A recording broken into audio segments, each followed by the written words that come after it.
dapat ite media entute teng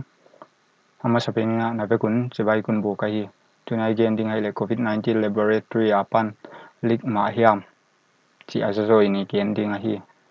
ama sapenina yai thu bangja ka new sanum thakai yai chi le a tulaina US social media tom le news channel tom ma yai thu lab theory pen hun ki thang thak ma jakina government leng a bill doina hun ngai sak thaka hi yai pen president Trump hulaya lain kha election dek kwan khoina na ha again ma US president election dek kwan khoina na ha again ma himale miten covid-19 a performance pen a hoilo ulwa jaka wasial khu na dinga tramin a hi mai le a propaganda mai khat hidana again jakuna anaki thupi ngai lom lo hi achi le yai lab theory pen bangya mi chi le hai covid-19 lab theory hi le Wuhan Institute of Virology apan a covid-19 pen likhya ina huain Wuhan a wet market a mi te lo jak chi dana hi yai pen tung lamina yai lab theory pen tung lamina kingai saklo keima le tunai jakina US intelligence reporting Wuhan researcher thumin pneumonia na bang veyu a hi dan report apiak jakina yai pen bill do inonom thaka hi yai researcher te bang chika damlo ya mi chile sang ni le som le kwa covid-19 ki pat ma de ulak hidanin US intelligence reporting and again ja ka hi chile World Health Organization te le sujui na ni ma wa tu kumbulamina Wuhan khopia ba fa wa sujui na le ngana nei wa himale adonna lamsangina adonna tampi to hunki ku hidanina aho hin khatte na genwa adonna kichian pen nailo hidanin aho tamtakin genu hi who Director General Dr. Tedros Leng sujui na pen ki khak lo ina all options are on the table achia mailamuna suijui zomjel dinga koi le akipat na pen muswading wahi dan director panan again ahi misiam ten bangcha genu hiami chile doctor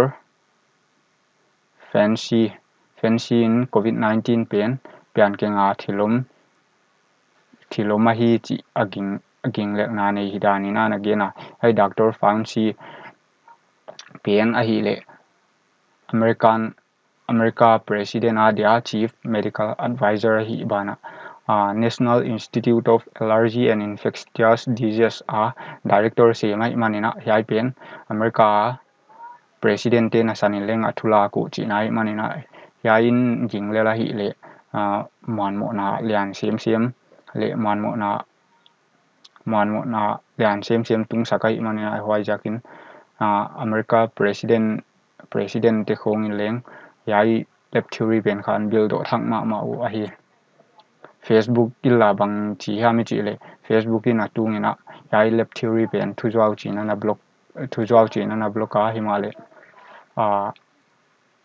tunai jeka yai news khongan ki ha gena honum thak changina Facebook leng a block te la khaina yai pen thujwa hi chi thujwa hidanin thujwa chia post am hidana ako ina sensor na te lakhia hidanin Facebook leng ana gen na hi chile bang China te bang cha pang ya mi chile China in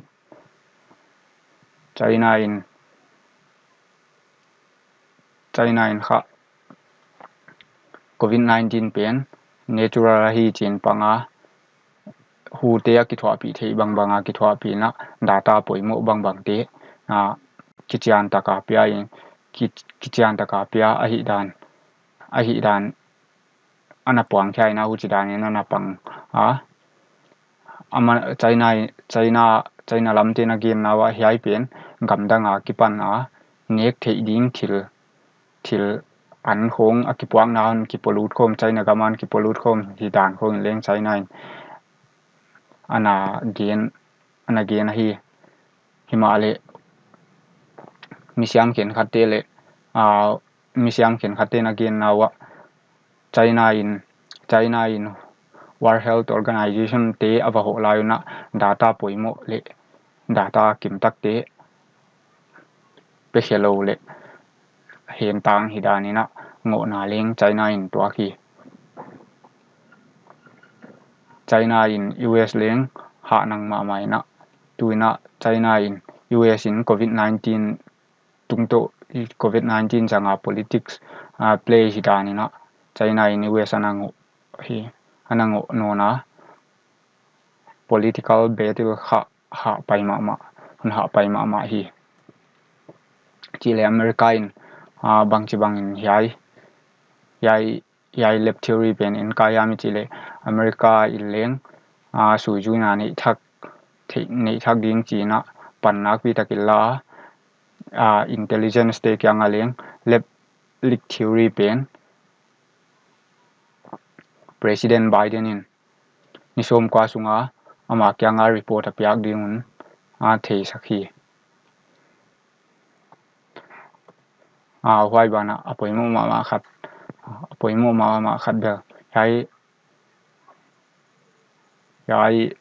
coronavirus pen natural hile ba ka pathun ki pandin intermediate host khat thun nei din hwai jo mi hin kia lu di chi ai male ba ka ki pat hwai jo ganing khata tot pen intermediate host pen kwaman thei lo le tutan ki mukhe nai lo he manina hwai leng dot na lian pi tun non hi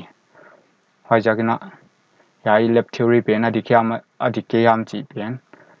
ki thei nai lo na hun pai gel ding hun chiang siam ding in element ding a hi